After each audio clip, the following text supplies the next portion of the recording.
Our citizenship is in heaven. Powerful words from the Apostle Paul. Words that make a difference. Words that really are a two-edged sword, for they cut both ways.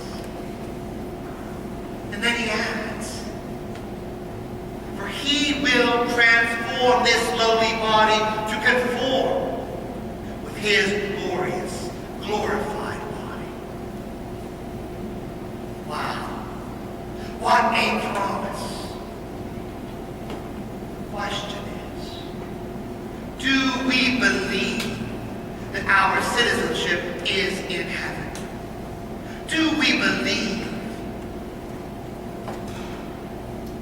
transform this lowly body and make it like his own in glory?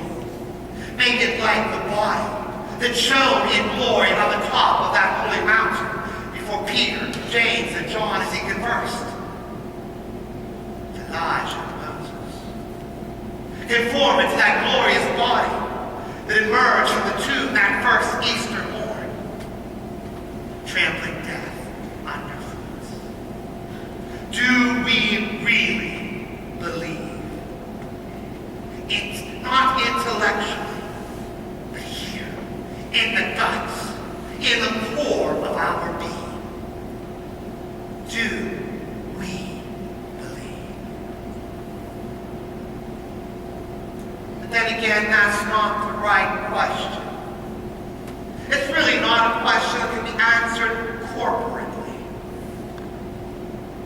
Rather, the question is a question each and every one of us must pose to ourselves. Do I believe? Do I really believe? The depths of my being, in the core of my innermost self, in my guts. Do I believe that my citizenship is not here in this world that is passing away, but in heaven? For if I believe, it must make a difference in our lives. If I truly believe, this is not the end all be all. The way I live day in, day out will be different. Over the years, I'm in the midst of reading yet another one right now. I've read many books, accounts, stories of people who've had supposed near-death experiences. What they are they genuine, actual, or just the activity of a dying brain? I cannot say. But I do know that to a man or woman nearly, those who have had such experiences emerge changed, and they can no longer live their lives in the same manner they had done before. And almost all realize that in the final analysis, one thing and one thing alone matters, and that is love. Love alone survives the grave. Love alone, as it were, makes the world go round. It makes the heavens above them. Doesn't that sound familiar? Does that not sound like the very message of Christ Jesus? And they understand love not as a mere warm, fuzzy feeling, but as a call to transform the world. For once, we realize what truly matters.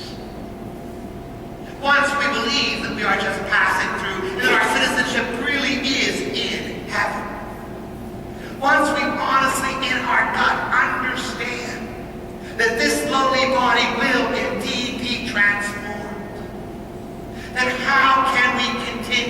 living the same way. Everything must be different. When love truly reigns in our hearts, our priorities are shifted. We know what is truly important. We live in accord with that. Our words, our deeds, the way we treat one another, the way we reach out to the poor, the suffering, the lonely, the sick, and on and on and on.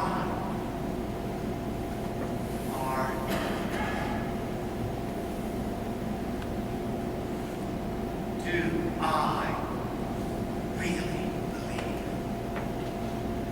Does my life show that belief? Am I transfigured by that belief? And yet it is a two-edged sword, and it cuts the other way as well. There has been a long, long history in Christendom of using that profound truth as an excuse to do nothing in this world. Or worse yet, a device used by the powerful, the well-to-do, to keep the hoi polloi in their place. Don't complain about how bad you have it, because it's going to be so much better in the world to come.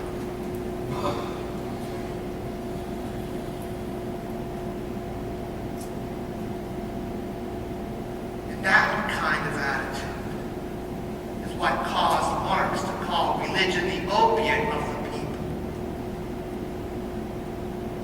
The profound truth was used, misused, misunderstood.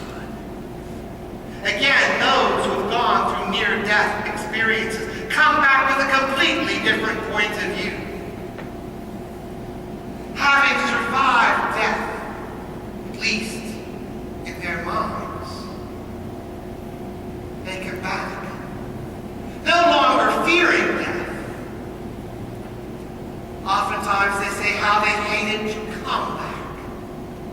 But yet, once they are back,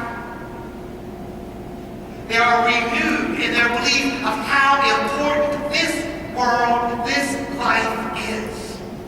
And they realize that every moment, every deed counts.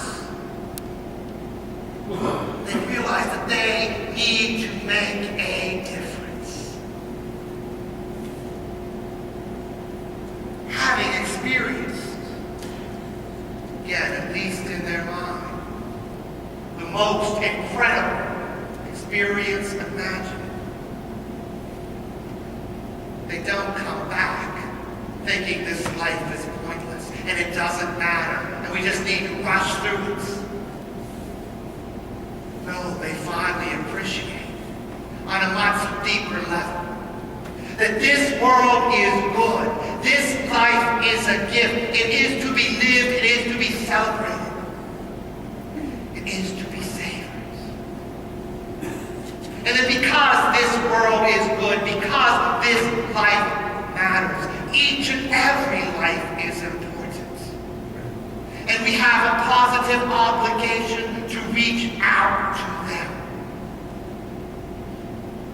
We can't slough it off. We can't say, don't worry, don't complain, you'll be better when you get to heaven.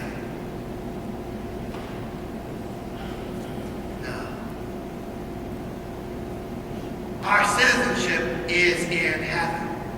We are but passing through this veil of tears. But as we pass through, we are called by our baptism to make a difference.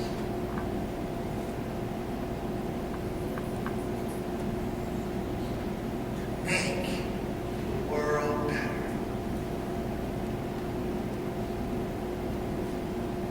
Many try to make the world better. Many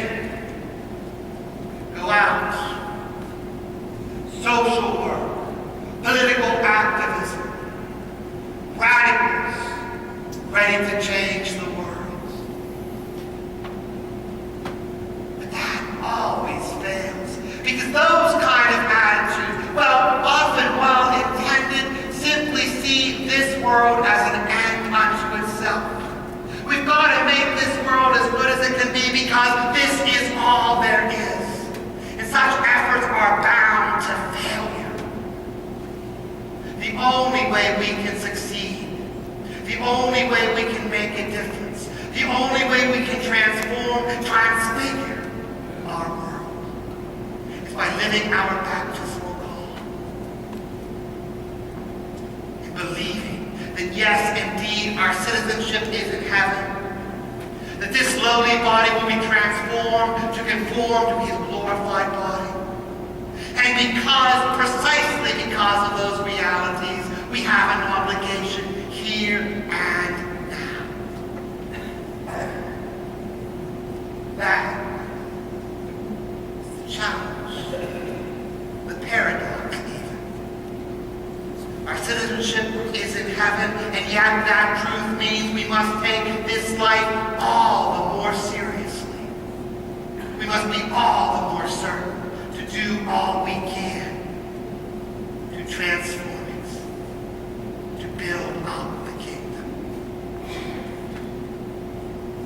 Unlike the social utopians who think the kingdom can come and be here, we know that'll never happen. But we do know the world can be better.